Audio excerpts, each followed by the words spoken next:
Hello, Facebook. Happy Tuesday. Welcome to the Coach's Corner. Hey, hey, hey. Thank you for tuning in to the Coach's Corner. Okay, I feel like I was a little off center. Okay. Anyhow, there we go. Happy Tuesday. I hope you are doing awesome. And thank you for tuning in and watching live. And if you're watching the replay, then go ahead and like and comment. Let me know that you're watching the replay so I know that you were able to tune in later on. So I have something really important to share today, something that I'm really passionate about. I've had in the past couple weeks a few teachers and a few parents come to me to discuss learning disabilities or different diagnoses for disabilities about their student or their child or someone that they knew. And so I thought I would come on and just share some information about these labels, okay? In 2011, I started teaching special education. And prior to that, I had some experience volunteer work with those who have disabilities. My dad worked at a group home for several years when I was a child, and he was also in charge of like the Special Olympics of North Carolina games or something. I was really young, so I don't remember exactly what it was, but I remember meeting people from all over the world, from all these different countries who had different disabilities, and they were like in a bowling competition or doing sports, things like that. And I would go and help my dad when he was working with those people. And also in middle school and high school, I was a peer volunteer. I would go to PE classes with the students from my school who were in wheelchairs and help them maneuver through PE class and things like that to make it easier for them. And so I've always had an inclination for those who are a little bit different, if that makes sense. And so I want to share with you a little bit about these labels and how they will affect your child or you in school and at home, okay? And so first of all, with the different labels that your child may have been given, they can either be medical, administrative, or an informal label or diagnosis. So a medical diagnosis is given by the psychologist or the psychiatrist, and that includes like ADHD or ODD, oppositional defiant disorder, which I didn't realize was so common, but I've taught several students who were diagnosed with that. Or you can have an administrative diagnosis or an administrative label where it's more so like an emotional difficulty, but not a specific disorder. And then you have these informal labels from teachers or parents or relatives, guidance counselors, whoever, that will say he's bad or she's wild, those type of things, okay? So those are informal labels, but they still have a huge effect, all right? So when you give these children these labels, it will determine the support they receive and the punishment they receive, okay? So it can be good and bad, but you have these labels that may allow your child to receive support in school to bring them to the level where they could be so that things are even for them, or you have some different labels that will cause people to treat your child differently in a negative way or punish them differently or give them different consequences. So you want to be mindful of how the label will affect how people treat your child, whether it's teachers or classmates or administrators, family members, anyone, okay?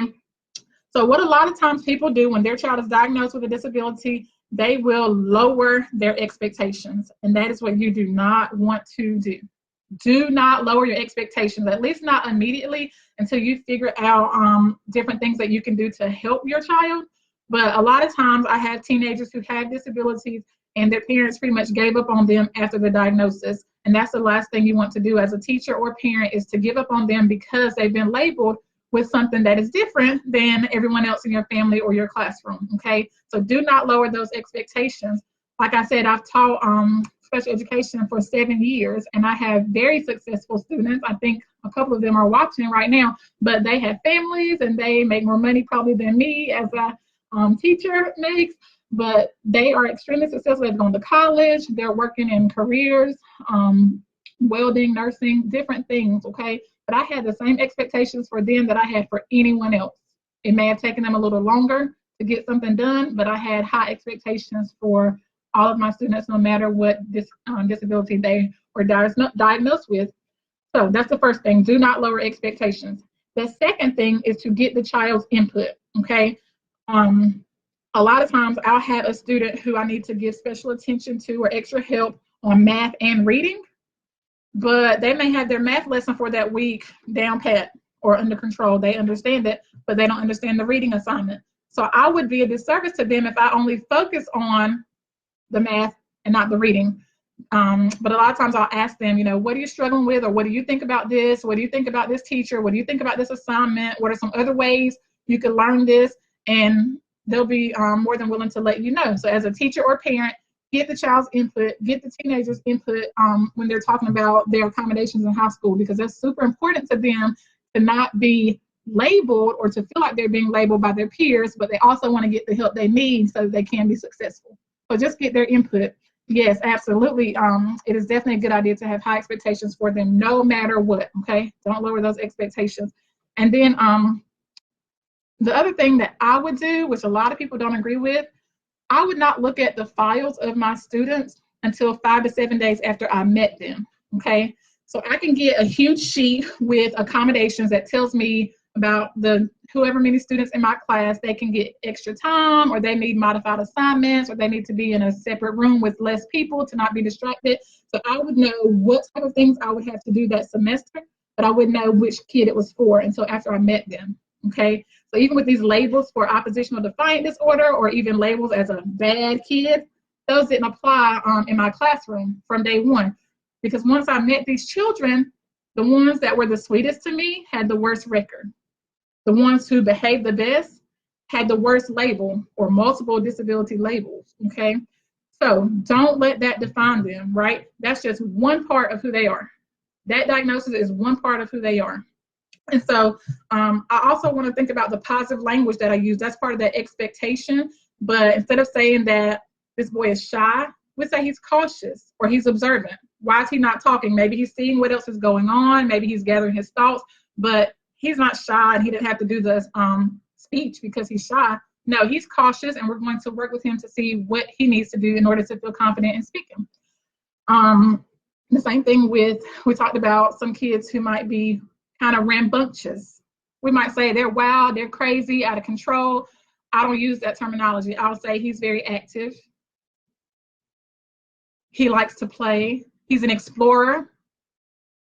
Or he likes to learn differently. That's called kinesthetic learning. He doesn't have to sit still, okay? So these are the things you're going to deal with at every grade level, middle school, elementary school, and high school, and even in college if you're a teenager or your child has been diagnosed with any of these different things, okay? So you want to make sure that you're not lowering the expectations for them, that you seek guidance from people who have children who've been successful, even though they have the same diagnosis, and you take all that support and encouragement, and then you give your child the extra help that they need to be successful. What I like to say is that your child has a disability, but your child is not disabled, okay? They're able to do whatever it is that they set their mind to do, but they may have some extra obstacles to overcome in order to do that. And so I say that you learn differently. I start out with my clients and with my students that are diagnosed with these different disabilities, and just let them know you learn differently. So what do we need to do to get to your end goal, right? I truly believe in that self-fulfilling prophecy. Even the Bible talks about however you speak, then that's what you are. Or even in my previous post, I think it was maybe a week or two ago, I did a video and I talked about how if you judge a fish on its ability to climb a tree, it'll spend its whole life thinking that it's a failure, because fish don't climb trees, they swim, okay? So we're not judging our children or our students based on reading scores and math scores because they don't fit into whatever society says they should fit into. Maybe they're a gifted athlete, maybe they're a gifted artist, a gifted speaker, something else, okay? So don't let these diagnoses scare you or define your child or make you give up on them or anything like that, okay? I've looked up some different celebrities who had disabilities growing up. You have the two main stars from the Pirates of the Caribbean or Caribbean, whichever way you want to say it, but their two main stars had dyslexia growing up, and they said their parents would make them read before they could go to acting practice. They had to practice reading first, okay? Whoopi Goldberg had the same thing. So many, Tim Tebow and Anderson Cooper, they had different disabilities diagnosed when they were in school, in grade school, but they're super successful, and they said that they had to realize they had to work harder to get to where their regular classmates were, and so they translated that into what they're doing now, working hard in football, working hard in newscasting. Okay, so don't look at it as something dreadful or something horrible. depending on how severe it is, but just look at it as something different, okay? So for all of you who've asked me about this type of thing over the past couple of weeks, I hope that is helpful. I just want to encourage you to get the child's input, to speak positively about them and to them about whatever difference they have with learning, and be an advocate for them. I'm a resource that you can use. I know about these IP meetings that you're probably dealing with at the end of the school year. So if you want to inbox me questions or advice, feel free to do that. Make sure you click here to share. Yeah, right at the bottom, share this video. I'm sure that you have some friends or family members who are dealing with this right now, whether it's on the elementary, middle, high, or college level, dealing with a family member who's been diagnosed with ADD, autism, ODD, OCD, dyslexia, things like that, but you do not want to give up on them, okay? Maintain those expectations and then elevate their success. Bring in what they're good at, hone in on that, and then give them the extra support they need for the things that they are not that good at, okay? So thank you for joining. I know that's a little bit longer than normal. I could talk about this topic all day long. I'm really passionate about seeing people succeed, especially teenagers and especially those who other people don't think they can, because I have so many success stories of clients and students and friends and relatives who are successful even though they learn differently, okay? So don't label your child. God made them original, all right? So I'll be back here next Tuesday, 4 p.m. Eastern Standard Time in the Coach's Corner to give you some more information that will hopefully help you as you try to deal with your teenager in their academics, health, and relationships. Thanks so much for tuning in.